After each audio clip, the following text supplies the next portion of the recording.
আলহামদুলিল্লাহ আমি অনেক সাকসেস এই টাকা পয়সা দিয়ে। স্যারের আসলে অনেক গুণ, তা আসলে শুট করা যাবে না, এক কথায় শেষ। না স্যার, আমি এমনি নর্মালে খুললে টুকটাক কাজ করছি, কিন্তু আমি সিপিউতে কখনো হাত দিইনি। আজকে ফিলিংটা কেমন মনে হচ্ছে? অনেক ভালো স্যার, আলহামদুলিল্লাহ। তো আমার একটা স্ট্যাটাসে ওমানে চলে গেছে, আমাকে ক টাকা দিয়েছিলেন ভাই? এবং স্যারের মাধ্যমে আমি বিদেশে গেছি। ওমানে সে গিয়ে কর্মরত আছে, আমি জানি না, কিন্তু আমার মাধ্যমে সে ওমানে গিয়েছে এবং ওখানে কর্ম করছে, জীবিকা নির্বাহ হচ্ছে, সম্মানজনক একটা পজিশনে আছে সে। আর এগুলোর মাধ্যমে অনেক সময় আমাকে অনেকে কমেন্ট করেছে, আদম ব্যাপারী হয়েছে, মানব পাচারের ব্যবসা শুরু করেছে নতুনভাবে, এই ট্রিটগুলো। তো এগুলো দেখলে হাসি পায়, অনেক সময় মজাও লাগে, অনেক সময় কষ্টও লাগে। তা আসলে পৃথিবীতে শুধুমাত্র যদি আপনি ভালো নিয়ে চলতে যান, তাহলে জীবনে চলাটা একেবারে অসম্ভব এবং এখানে আনন্দ বলে কিছু থাকবে না। যার কারণে আমাদের ব্যর্থতা, তারপরে সফলতা, আমাদের কষ্ট, তারপরে আনন্দ, সকল কিছুই যদি আমাদের থাকে তাহলে আমরা ফিল করতে পারবো। Right sir? আসসালামু আলাইকুম রহমতুল্লাহ। Global knowledge international training institute থেকে আবার স্বাগতম জানাচ্ছি ছোট্ট একটা ভিডিওতে। এখন আসলে কোনো কাজ নিয়ে নয়, বরং আমাদের আনন্দ ঘন মুহূর্তগুলো আপনাদের সামনে শেয়ার করার চেষ্টা করব।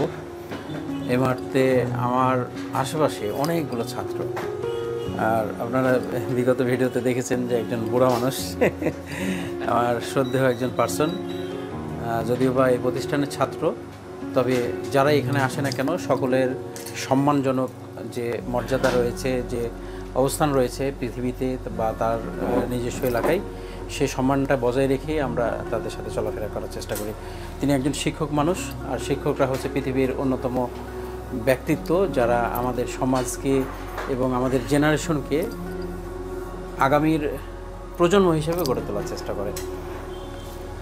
বেলালের সঙ্গে আপনাদের পরিচয় করিয়েছিলাম, সদ্য পিতা হয়েছিল, এখানে এসে এরকম একটা কঠিন মুহূর্তে গ্লোবাল নলেজে এসেছিল এবং আমাদেরকে মিষ্টি মুখ করিয়েছিল, তার আনন্দের কথাগুলো শেয়ার করেছিল আপনাদের সামনে।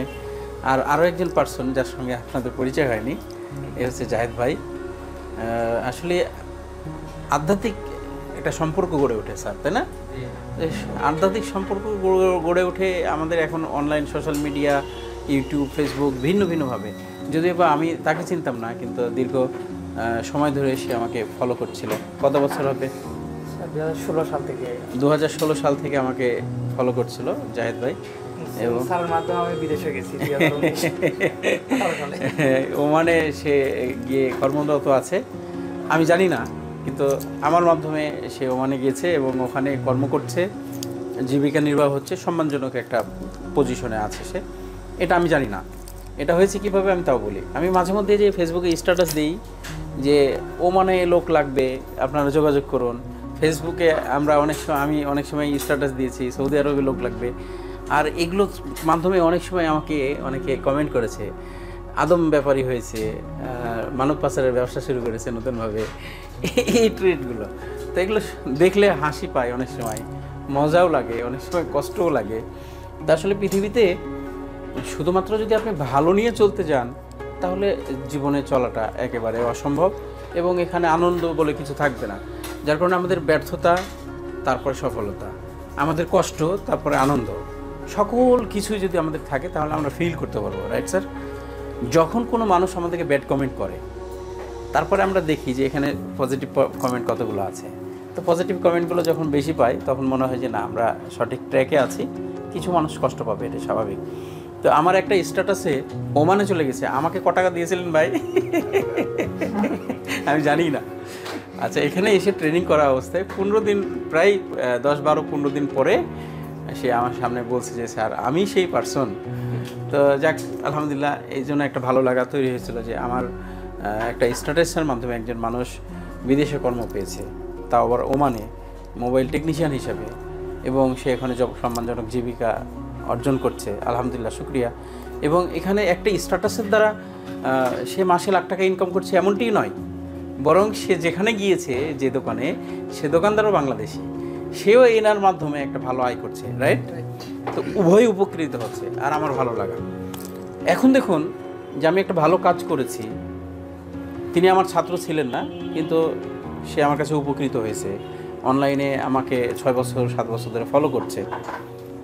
2022 সালে এসে আমাকে কিছু টাকা দিয়েছে আরও আপডেট হওয়ার জন্য।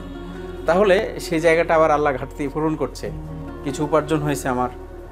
দেখুন, ভালো কাজ কখনো করার আগেই পারিশ্রমিক পাওয়া যায়, কখনো করার পরে। এখানে এসে অনেকেই আনসাকসেস হয়, অনেকে আবার গালিও দিতে পারে, এরকম পেয়েছি আমি। সর্বসাকুল্যে এসে আসলে মেন্টালিটি ব্যাপার, যে আপনি কিভাবে নিজেকে প্রেজেন্টেশন করবেন মানুষের সামনে, আর আপনার ব্যক্তিত্বকে কিভাবে মানুষের সামনে উপস্থাপন করবেন।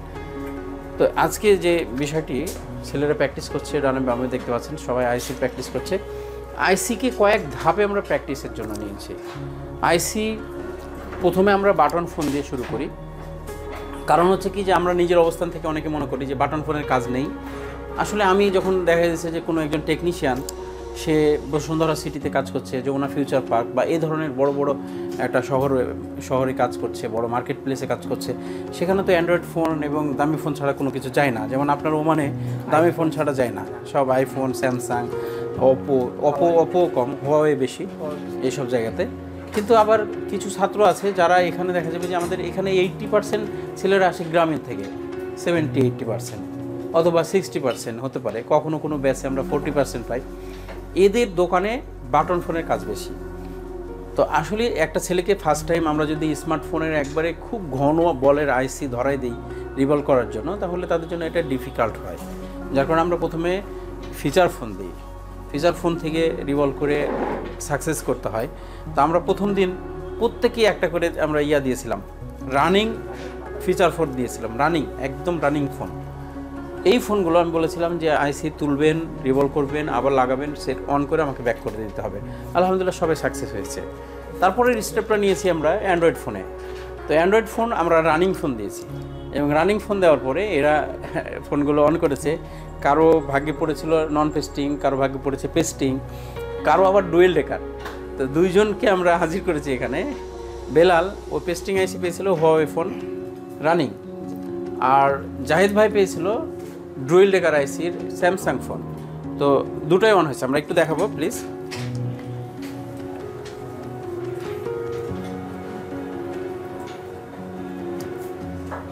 এই পাওয়ার সাপ্লাই কানেক্ট আছে।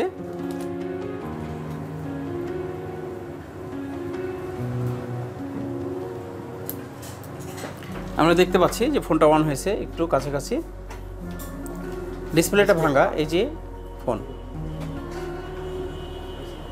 আমরা দেখতে পাচ্ছি যে ফোনটা অন হয়েছে, A5 লেখা দেখি এবং স্যামসাং লেখা দেখাচ্ছে।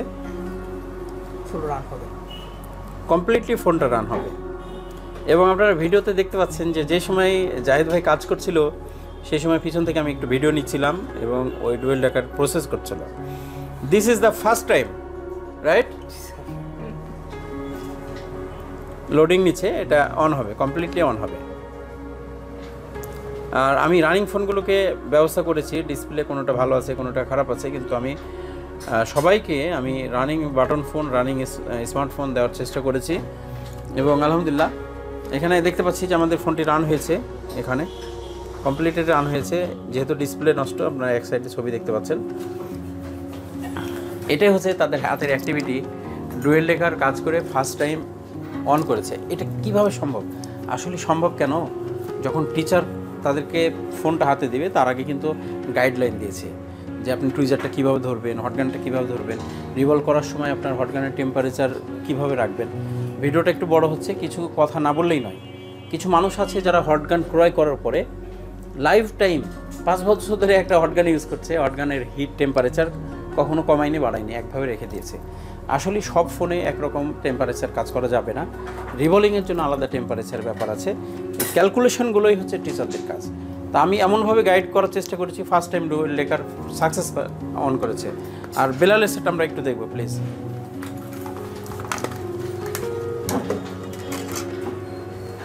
এখানেই আছে, সমস্যা নেই। এই যে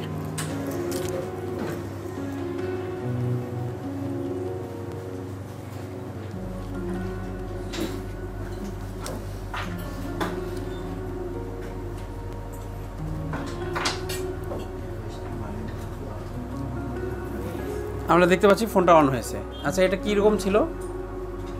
কীরকম ছিল বলতে বুঝতে পারলাম না স্যার। মানে মাদারবোর্ডের অবস্থাটা পেস্টিং অবস্থা। পেস্টিং, জি, সিপিইউ ইএমএসি সবই পেস্টিং। সবই পেস্টিং। কি তুলেছিল তুমি? আমি সিপিইউ তুলেছিলাম। সিপিইউ তুলেছিল এবং ফার্স্ট টাইম কি এটা সাকসেস হয়েছে? জি ইনশাআল্লাহ, আলহামদুলিল্লাহ ফার্স্ট টাইম। পেস্টিং আইসির কাজ কি এর আগে করা হয়েছে কখনো? আমি নরমাল সেটের কাজও কখনো করিনি। নরমাল সেটের কাজও কখনো করেনি। আচ্ছা, আমরা একটু জানি যে এই সফলতার পরে এখনও অনেকে সাকসেস হয়নি। হ্যাঁ, অনেকে কাজ করছে, সাকসেস হয়নি এখনও। অনেক সময় অনেক মানুষ বলে কি, ফোনটি অন হয়েছে, আমরা দেখতে পাচ্ছি ব্যাটারি কানেকশন এনক্রিপ্ট দেখাচ্ছে, ফোনটি অন হয়েছে।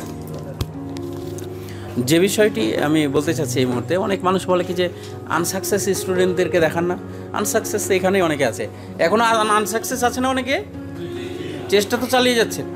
এখন যদি এখানে কেউ সাকসেস না হয়, সেজন্য কি করতে হবে? চেষ্টা করতেই থাকতে হবে, তাই না? তো আসলে আমাদের এখানে আসলে রিভলভ করে ফোন সাকসেস হয়নি এমন সব ছাত্রের সংখ্যা খুবই কম। তবে এখান থেকে যাওয়ার পরে অনেকেই আছে যে কাজের অ্যাক্টিভিটি কমিয়ে দেয়, দীর্ঘদিন কাজ করে না, আস্তে আস্তে হ্যান্ড স্কিলগুলো নষ্ট হয়ে যায়, বিষয়টা এরকম। আচ্ছা, তুমি তো বাটন ফোনেরও কখনো আইসি চেঞ্জ করো না? না স্যার, আমি এমনি নর্মালে খুলে টুকটাক কাজ করছি, কিন্তু আমি সিপিইউতে কখনো হাত দিইনি। আজকে ফিলিংটা কেমন মনে হচ্ছে? অনেক ভালো স্যার, আলহামদুলিল্লাহ। এই বরকত কিসের জন্য জানো? কন্যা সন্তান। আমরা জানি না যে আমাদের বরকতটা কোন দিক থেকে আসে। হ্যাঁ, আমি বাড়িতে কখনো দেখা গেছে যে আমার পকেট শূন্য, অথবা যে অর্থটা আছে সেটা খরচ করলে অনেক কষ্ট হতে পারে, কোনো এক সময় ছিল এরকমও। তো আমার মায়ের প্রয়োজনে, বাবার প্রয়োজনে আমি পকেট শূন্য করে ফেলেছি। তা আলহামদুলিল্লাহ দেখা গেছে 2-3 দিন 4 দিন পরেই এত বরকত হয়েছে। যারা এইসব বিশ্বাস করে না তাদের ক্ষেত্রে হয় কি, তার মনে করে যে এটা আমার যোগ্যতায় আমি ইনকাম করলাম, আমার যোগ্যতায় আমার কাছে আসলো, আগে যে টাকাটা খরচ করলাম বাবা মায়ের পিছনে, ওটা থাকলে আজকে এটা ডাবল হতো, এরকম ভাবে। অ্যাকচুয়াল বিষয়টা হচ্ছে আমরা যেটা পাচ্ছি সেটা কেন পাচ্ছি? অবশ্যই এর জন্য কোনো কারণ আছে, আমার ভালো কাজ আছে, আল্লাহ সেজন্য দিচ্ছে। তো ভালো কাজগুলো যেন কখনো বন্ধ না হয়। জাহেদ ভাই ওমান প্রবাসী, আমি ওনার একটু কথা শুনবো, না শুনলেই নয়। আসসালামু আলাইকুম স্যার। কী বলবো, আসলে স্যারকে আমি ফলো করতেছি আজকে 2016 সাল থেকে। তো ওই সময় থেকে আমি কাজ করি, কিন্তু আমার দোকান ছিল না, তো আমি বাইরে কাজ করতাম। তো স্যারের ভিডিও দেখতাম, সব সময় উপকৃত হতাম। তো এরপরে একদিন দেখি হঠাৎ 2019-এর সময় যে স্যার একটা পোস্ট দিয়েছিল ফেসবুকে যে একটা টেকনিশিয়ান প্রয়োজন। তো ওখানে তো আলহামদুলিল্লাহ এদের কথাবার্তার সাথে মিটমাট করে ওইখানে আমি চলে গেছি। প্রায় ওখান থেকে প্রায় 3 বছর পর আসলাম আমি। তো আলহামদুলিল্লাহ আমি অনেক সাকসেস টাকা পয়সা দিয়ে। স্যারের আসলে অনেক গুণ, তা আসলে শুট করা যাবে না, এক কথায় শেষ। আলহামদুলিল্লাহ, শুকরিয়া। আপনার গ্লোবাল নলেজ সম্পর্কে আপনার? হ্যাঁ, অবশ্যই গ্লোবাল নলেজ একটা হচ্ছে যে ব্যবসা বান্ধব প্রতিষ্ঠান, এখানে আপনার কর্মসংস্থান তৈরি হয়। অনেকে এই যে প্রথম থেকে আসলে এই যে 3-4 বছর আগে কাজ করতাম, আমি কিছু জানতাম না অনেক বেসিক সম্পর্কে, কিন্তু এখানে যারা এখন ফার্স্ট টাইম কাজ করতেছে এরা একটা শুদ্ধভাবে কাজটা প্রথম থেকে শুরু করতে পারতেছে, এটা হচ্ছে যে সফলতা। আমরা যে পরিশ্রম করছি, সকালবেলা যখন আসি অফিসে, তখন ম্যাক্সিমাম মানে টেকনিশিয়ানদের ক্ষেত্রে এরকম, আমার ক্ষেত্রে আরও বেশি, এটা কমলা লেবুর মতো মনে হয় চেহারা। আর এখন সন্ধ্যা পার হয়ে গেছে, এসা আজান হলো, আর এটা আরও কর্মযজ্ঞ চলতে থাকবে, রাতে 1টা 2টা বা 3টা এমনও হতে পারে। তো এখন কিন্তু চেহারার মধ্যে একটা লাবণ্যতা কমে আসছে, ক্লান্তি চলে আসছে, ফিনিশিংটা আর নাই, মানে সারাদিন চাপ নেওয়ার পরে। কিন্তু চেহারা যাই হোক না কেন, ভিতর কিন্তু একবারে ফুল উদ্যম। কারণ কি, যে অনেক পরিশ্রম করে এরকম জাহেদ, এরকম বেলাল তৈরি হয়ে যায়। আর যখন পাশে এরকম বুড়া মানুষ পায় তখন তো ফুল এনার্জি। তো স্যারের জন্য দোয়া করবেন সবাই। আর সকলেই প্রথম অবস্থায় আসছি, একটু দেখান প্লিজ। সবাই দোয়া চেয়ে নেন। দোয়া দিয়ে অনেক হয় না, অনেক কিছু হয়, দোয়া দিয়ে অনেক কিছু সম্ভব। আমরা ইনশাল্লাহ জেনারেশন তৈরি করব, আর আমরা নিজেরাও ভালো কিছু করব, ঠিক আছে? কর্ম বিলিয়ে দিতে হবে, নিজের জ্ঞানগুলো বিলিয়ে দিতে হবে মানুষের মাঝে। এবং সাকসেস কিন্তু আর একটু পরেই, কেউ 1 ঘন্টায়, কেউ 1 বছরে, আবার কেউ হয়তো 5 বছরে, যেটাই হোক না কেন। সকলকেই ধন্যবাদ, ভিডিওটি দেখলেন অনেকক্ষণ ধরেই। আমরা আসল দোয়া চাই, আর কিছু না। ভিডিওটি শেয়ার করবেন, সকলের মাঝে ছড়িয়ে দিবেন।